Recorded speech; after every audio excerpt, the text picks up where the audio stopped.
Alright, we're curious, you got our attention, why? Good man, thanks for asking. Would you hazard a guess why? Just for probably meat products, just to get food. For food, yeah. So there's two gas chambers. Gas chambers, yeah. So there's one in Ballymena, about 2 miles from my house, called Cranswick Country Foods. There's one in Cookstown called Carroll Foods. So they produce sausages, bacon, Cookstown sausages, you've probably heard of them. Yeah, so between them they're gassing about 6,000 pigs every day. I didn't know they gas them. I thought it would more go through the process of like a, what do you call it? Like a shredder, you know, if you know what I mean. Like it would be... No, well they used to electrocute them to stun them. They have to bleed, pigs have to bleed out. So they have to be alive when they cut their throat. So what they do is they put them in their gas chamber, so they force them to stand on a line. Well, that would be really unhealthy for when you're eating it. Like, no, not really, no. It's carbon dioxide, so it's lack of oxygen. So it's not like going to the dentist and getting like laughing gas or something. You just drift off to sleep. It's like being suffocated. I've stood and listened to it. It's fucking terrible.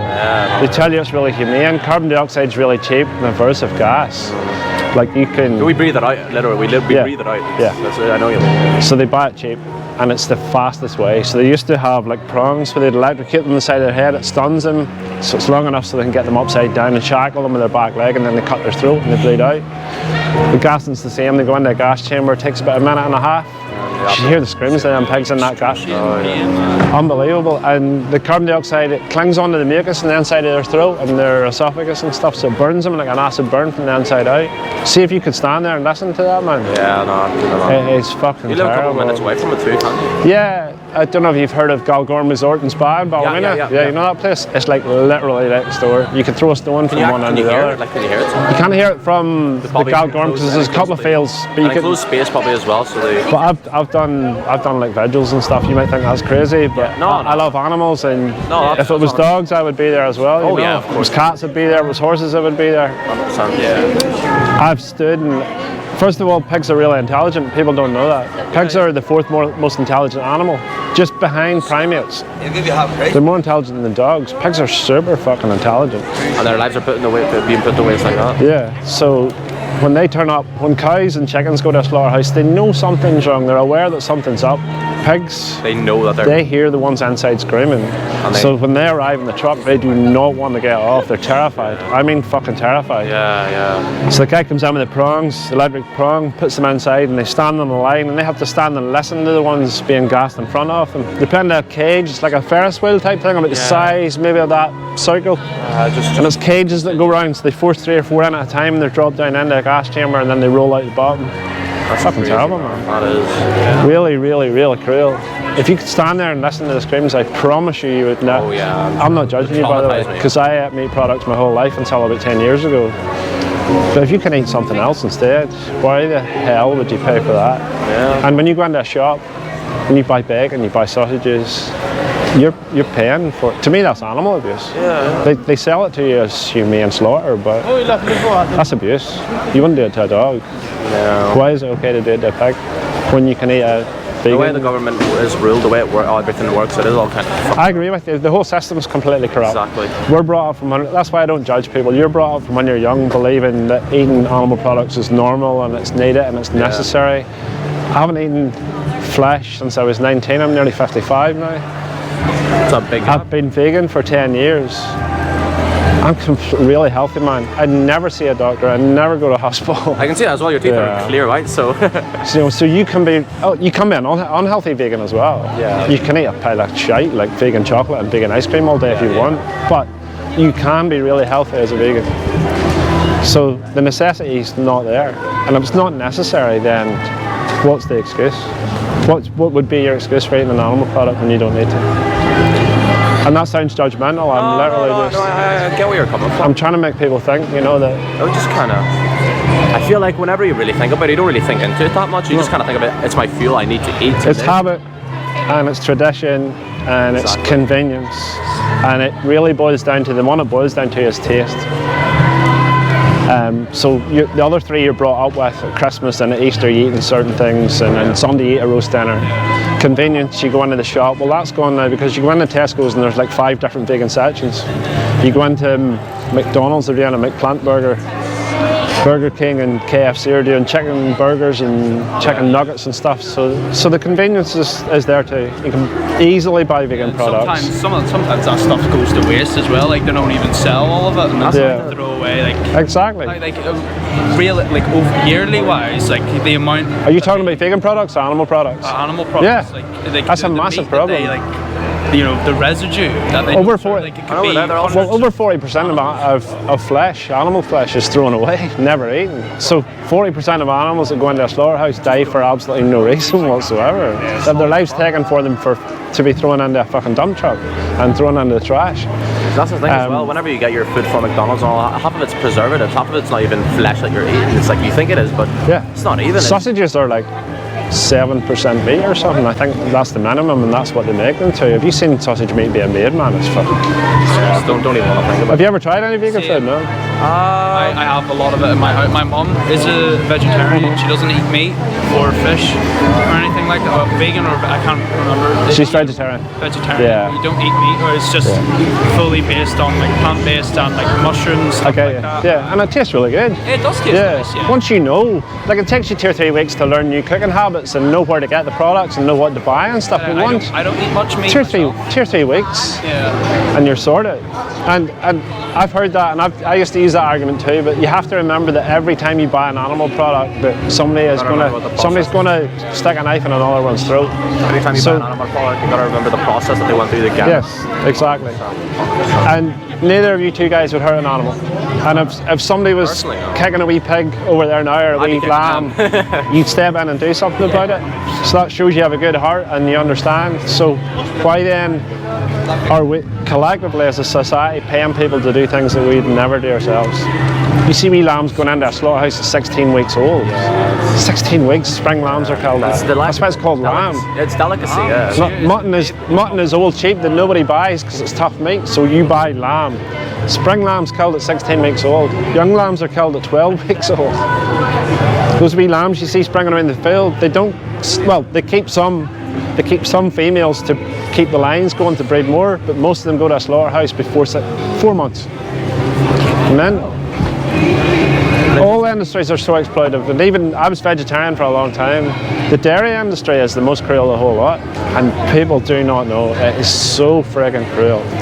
So I'll just tell you quickly, cows produce milk like a human mum. So they're only produce milk when they're pregnant or have given birth. So they make them pregnant. They're pregnant for 9 months. As soon as the babies are born, they take them away, which is really traumatic. A mum wants her child. So the adult cows will cry for like 2 or 3 weeks for their babies. The baby boys don't produce any milk.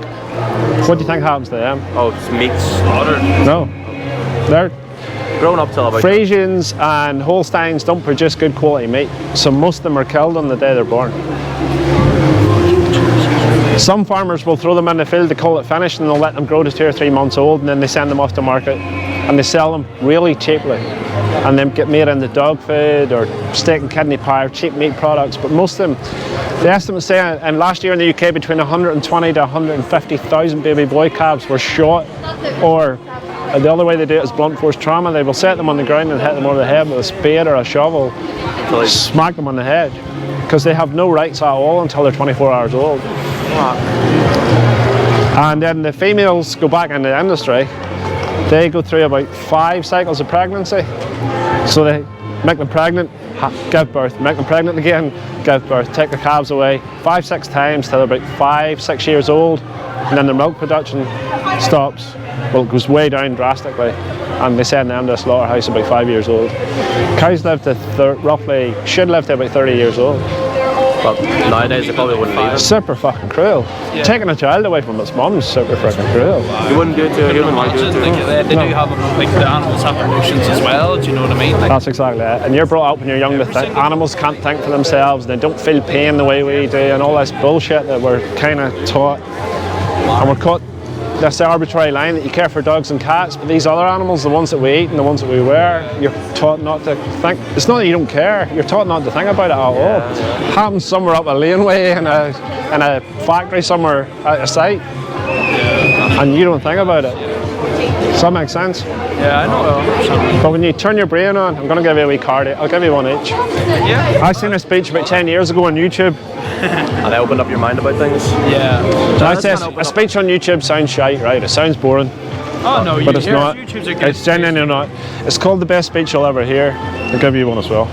It's a guy. Oh, good man. It's a guy called Gary Orofsky. He's a university lecturer, and somebody just filmed it on their phone. It's like something like 22 million views. It is literally the best speech you will ever hear. I swear to God, man. Open your mind on just thinking empathetically for other animals. Yeah, really appreciate it though. It kind of opened up our minds a bit more. Because we knew about animal slaughter and everything like that, but you never really think about it much. Man, some of the stuff that goes on in the industries, you would have no idea. If you could be there and watch it and see how terrified the animals are and see what they suffer and go through, it's shocking. And the egg industry is another one. It's the same. Male chicks don't lay eggs. Male chicks are either gassed, drowned, or put into a macerating machine on the day they're born because they don't produce any eggs. Those wee yellow fluffy chicks, they come down because they're a waste product. They don't produce what the industry wants it to produce. The government sees them as. Yeah. So my mindset is I'm not cool with any of that. Yeah. So I'm abstaining. And I just buy plant-based. So you can buy plant-based sausages, the Linda McCartney ones in Tesco's, they're 6 for £2. There's always an alternative. You can buy almond milk or oat milk or soy milk everywhere now, and in all the coffee shops and in the supermarkets. You can buy like 100 different vegan burgers, you know.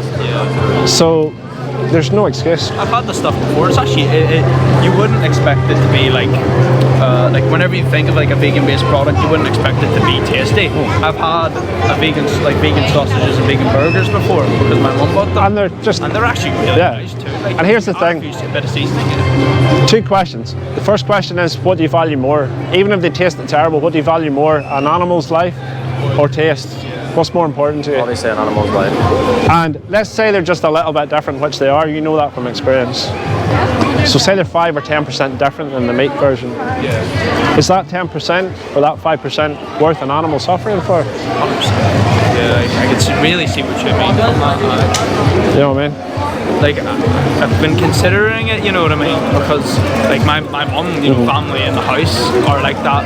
You know, they don't eat meat at all.